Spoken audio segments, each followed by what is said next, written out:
English language corridor की high rated class में आपका एक बार स्वागत है।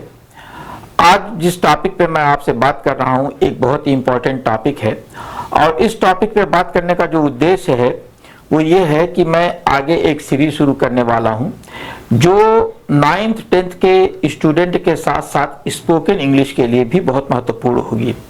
तो आज इस वीडियो को देखिए कि क्या क्या प्रॉब्लम आती है और किस प्रॉब्लम के कारण आप इंग्लिश बोलने में असमर्थ हो जाते हैं या इंग्लिश सीखने में असमर्थ हो जाते हैं। इंग्लिश क्या चीज़ है, इसका क्या सिस्टम है, इसी चीज़ को बताने के लिए मैं ये वीडियो बना रहा हूं। आप लोग वीडियो के अंत तक बने रहिएगा। सबसे पहले आप देख लीजिए, why you know English grammar but still can not speak fluently. आप इंग्लिश ग्रामर जानते हैं फिर भी आप इंग्लिश क्यों नहीं बोल पाते हैं। इसमें दो चीजें होती हैं, लैंग्वेज साइकोलॉजी होती है प्लस लर्निंग साइंस होती है। एक साइंस होती है जिसके थ्रू आप लर्निंग करते हैं। तो इसमें आपको जानना, देखिए मैं एक एक चीज से आपको शुरू कर रहा हूं। सबसे पहले आप इसमें इंट्रोडक्शन देख लीजिए। मेनी स्टूडेंट कंप्लेंट्स, ये जो बात आती है कि बहुत से लोगों से मैं सुनता आया हूं, sir I know grammar, I know tenses but when I speak my mind goes blank. मेरा दिमाग जो है बिल्कुल खाली हो जाता है, मैं बिल्कुल वैकेंट हो जाता हूं। आखिर ऐसा क्यों होता है? तो ये जो है problem is not your fault, ये आपकी फॉल्ट नहीं है। ये क्या होता है, ये सामने वाले की फॉल्ट नहीं है जो ग्रामर भी जानता है, जो टेंसेस भी जानता है, और लेकिन जब वो बोलना चाहता है तो वो बोलने में असमर्थ हो जाता है। आखिर ऐसा क्यों होता है, इसका क्या कारण है? तो इसमें जो है ये किसी की इसमें गलती नहीं होती है, जो ग्रामर जानता है उसकी कोई गलती नहीं होती है। जो ये होता क्यों है, जो है इसमें सबसे इंपॉर्टेंट जो चीज है, जो सबसे महत्वपूर्ण चीज है कि नॉलेज ऑफ ग्रामर और speaking ability are two different skill. आप ग्रामर जानते हो, ये एक अलग स्किल है और स्पीकिंग एक अलग स्किल है। जैसे मैं बता दूं आपको कि कुछ लोग हैं बिल्कुल पढ़े लिखे नहीं है लेकिन बोलते बहुत अच्छा है। वो शिक्षा के नाम पर उनका कुछ नहीं है लेकिन वो बोलते बहुत अच्छा है, बहुत से लोगों को मोटिवेट भी कर लेते हैं। तो ये स्पीकिंग स्किल है, ये स्पीकिंग एबिलिटी है। और जानना बहुत कुछ बट उसको एक्सप्रेस न कर पाना, ये एक अलग चीज है। आप जानते बहुत हैं, बहुत ज्यादा आपके पास थॉट्स हैं लेकिन आप उसको एक्सप्रेस नहीं कर पाते हैं। एक्सप्रेसिंग सिस्टम एक अलग चीज होता है। तो यहाँ पे मैं आपको बता रहा हूँ वो कौन सी चीजें हैं, किस आधार पे आप फेल्योर होते हैं। जैसे देखिए, 2 types of knowledge, core concept इसका जो होता है, there are 2 kinds of knowledge in language learning. 2 तरीके के होते हैं।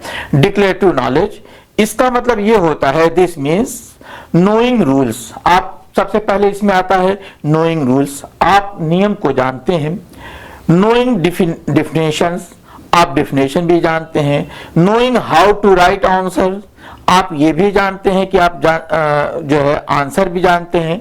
अगर हम एग्जांपल दे देते हैं इसका, तो I know present perfect tense structure, this help in exam not in speaking. आपको प्रेजेंट परफेक्ट टेंस है और आपको वो उसकी पूरी जानकारी है, तो ये आपको हेल्प करेगा एग्जाम में केवल, ये आपकी स्पीकिंग में नहीं हेल्प करेगा। जैसे मैं बता दूं कि एक आदमी है, अगर वो तैराकी के सारी जो है स्किल का अध्ययन करता है कि हाथ ऐसे चलाया जाता है, पैर ऐसे चलाया जाता है, पैर ऐसे रोका जाता है, लेकिन अगर वो पानी में जाता है तो जब तक पानी में वो नहीं जाएगा, जब तक वो पानी में हाथ पैर चलाना नहीं सीखेगा, वो थ्योरी पढ़ करके तुरंत तैर नहीं पाएगा, उसको प्रैक्टिस करनी पड़ती है। तो वही चीज ऐसी इसमें भी है कि आप प्रेजेंट परफेक्ट टेंस का स्ट्रक्चर जानते हैं कि ये क्या होता है, लेकिन ये जो है केवल एग्जाम के लिए उपयोगी है, ना कि स्पीकिंग के लिए।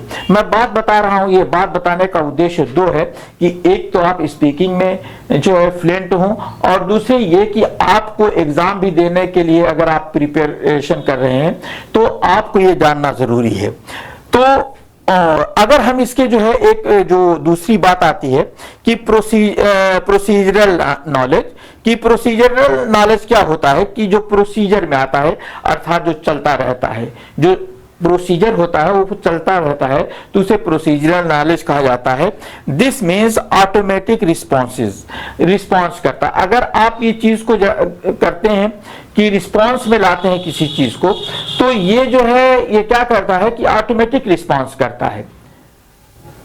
जो है प्रोसीजर जो होता है वो अगर कोई चीज प्रोसीजर में आती है तो ऑटोमेटिक रिस्पॉन्स करता है। जैसे मैं एक वीडियो में बताया था कि अगर आप बाइक चलाते हैं और आपको कार दे दिया जाए तो कोई बहुत ज्यादा डिफरेंस नहीं है। जैसे मैं अपना एक्सपीरियंस बता रहा हूं उदाहरण के फॉर्म में कि मैं जब कार ड्राइव करना सीख रहा था तो जो मेरे टीचर थे जो मुझको सिखा रहे थे कार चलाना, तो उन्होंने कहा कि भाई देखिए ऐसा है कि अगर आपको पीछे की तरफ राइट तरफ लेके जाना है तो आप स्टीयरिंग किधर घुमाएंगे? तो मैंने कहा लेफ्ट।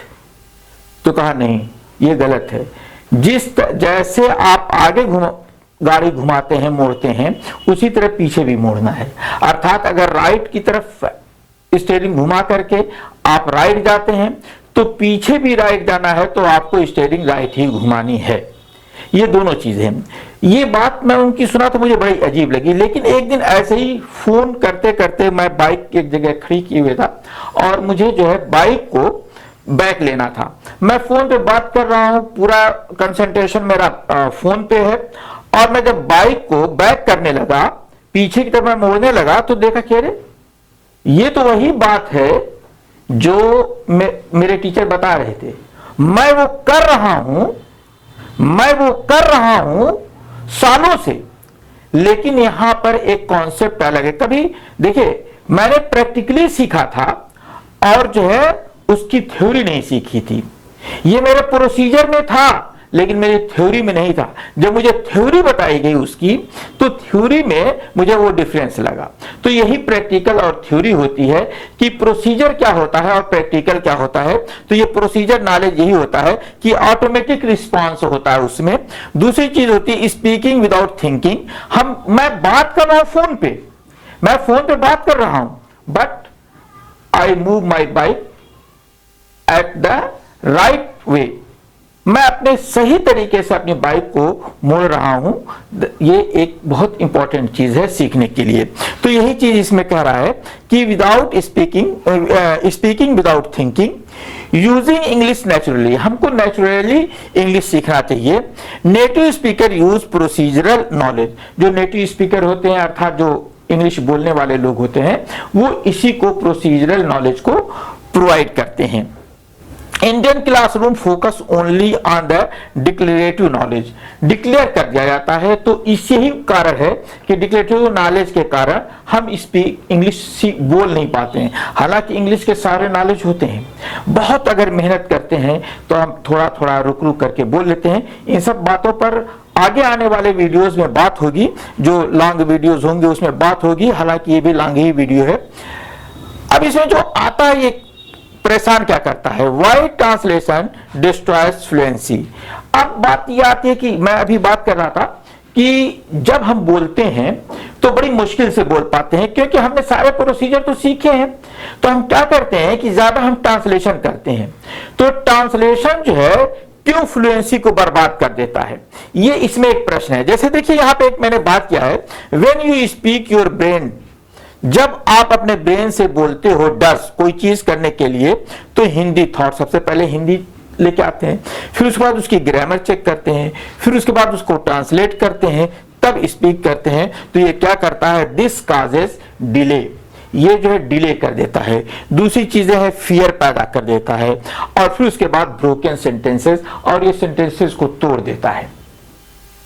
ये एक बहुत इंपॉर्टेंट चीज है, ये सेंटेंसेस को तोड़ देता है। तो ये ट्रांसलेशन मेथड जो होता है, अगर हम स्कूल के सारे, जैसे मैंने यहां कहा कि Indian classroom focus on declarative knowledge, जो डिक्लेरेटिव नॉलेज होता है उसके कारण हमारे जो चीज होती है उसमें हम ट्रांसलेशन के माध्यम से ही इंग्लिश बोलना शुरू करते हैं। अगर हम एग्जाम्पल की बात करते हैं, यहाँ पर हिंदी, मुझे कल जाना है। जैसे मैंने यहाँ पे हिंदी मैं नहीं लिख पाया तो मैंने इसको इंग्लिश ही में लिख दिया, मेरा कीबोर्ड खराब था। Student says I tomorrow have to go. जैसे देखिए इसको मैंने ये था एक कीबोर्ड था और जब मैं इसको लिखा तो मैंने कहा अच्छा रहने दो, इसको ऐसे ही रहने देते हैं। तो मुझे कल जाना है, तो मुझे को मैंने आई किया, कल का मैंने टुमारो है, हैव टू गो। ये बिल्कुल गलत है, ऐसे नहीं होता है। I have to go tomorrow होता है, आगे आएगा, आगे बात करते हैं। How fluent speaker think. Fluent speaker do not build sentences. जो फ्लुएंट स्पीकर होते हैं वो सेंटेंसेस अपने दिमाग में नहीं बनाते हैं, वो उनके सामने सेंटेंसेस आते जाते हैं। जैसे देखिए आप लोग देखते हैं कि जब मैं खुद पढ़ाता हूं, मेरी लैंग्वेज जो होती है बहुत बार रुक जाती है। होता यह है कि कभी कभी पीछे मैं आगे आ गया, अब पीछे मेरा बोर्ड दिखाई नहीं दे रहा है कि बोर्ड पे क्या है, तो कभी कभी और बहुत बार होता है वो माइंड में मैं अपना कैच किए रहता हूं कि क्या चीज मुझे बोलना है, तो वो चीज कभी कभी माइंड से मिस कर जाती है। और जब मैं वही सोचने लगता हूं तो कि क्या मिस कर रहा है, तो मेरी फ्लुएंसी जो है ड्रॉप हो जाती है, गिर जाती है, डाउन हो जाती है। तो वही चीज होती है यहां पर भी कि फ्लुएंट स्पीकर जो होता है ना वो सोचता नहीं। अच्छा, सोचने के कारण ये है कि कहीं मैं लिखे हुए चीज से अलग तो नहीं बोल रहा हूं, जो मेरा लिखा हुआ मैटर उससे मैं अलग तो नहीं जा रहा हूं, ये बात आती है। तो fluent speaker think. Fluent speaker कैसे थिंकते हैं? डू नॉट बिल्ड सेंटेंस, वो सेंटेंस नहीं बनाते हैं। दे रिकॉल रेडीमेड स्ट्रक्चर, और वो लोग क्या करते हैं, वो रिकॉल करते हैं उसी प्रकार से जिस तरीके से मैंने रिकॉल किया अपनी बाइक को मूव करने के लिए, वही चीज आती है, वो रेडीमेड है, वो हमारे माइंड में रेडीमेड है। अगर हम अध्ययन करते हैं और ये सोच के अध्ययन करते हैं कि हमें एक्सप्रेस करना है, सबसे इंपॉर्टेंट चीज होती है कि आप जब बात बोलते हैं, जब कोई चीज पढ़ते हैं, तो ये सोचिए कि हमें बोलना भी है, बोलने की प्रैक्टिस कीजिए। बिना प्रैक्टिस के आप बोल नहीं सकते हैं, तो प्रैक्टिस बहुत जरूरी होती है। अगर एग्जाम्पल ले लीजिए, I am not sure about that, जैसे मैं उस बारे किसी चीज के बारे में श्योर नहीं हूं, let me think for a moment, थोड़ा मुझे वक्त दो, थोड़ा मुझे सोचने दो। That depends on the situation, ये सारी चीजें डिपेंड सिचुएशन पे डिपेंड होती हैं। These are called language chunk, इन्हें जो है लैंग्वेज चंक कहा जाता है कि जैसे आपने जो चीज सोचा और वो बोलते चले गए, I am not sure about that, मैं उस बारे में श्योर नहीं हूं, मैं उस बारे में जानता नहीं हूं, या कुछ इस तरीके के बहुत से सेंटेंसेस आते हैं, तो इसे लैंग्वेज चंक कहा जाता है। आप खटाखट बोलते जाइए, ये मत सोचिए कि कहां पे क्या चीज हो रही है। फिर उसके बाद दूसरी जो है प्रैक्टिकल स्टूडेंट मेथड जो होता है, स्टॉप ट्रांसलेटिंग। सबसे पहले इसमें जो ये है कि ट्रांसलेशन तो आप छोड़ दीजिए, दूसरी चीज होती है लर्न फिक्स्ड स्पीकिंग पैटर्न, और कुछ जो स्पीकिंग पैटर्न को सीखना है। मैं आपको आगे आने वाले वीडियोस में एक जो है 20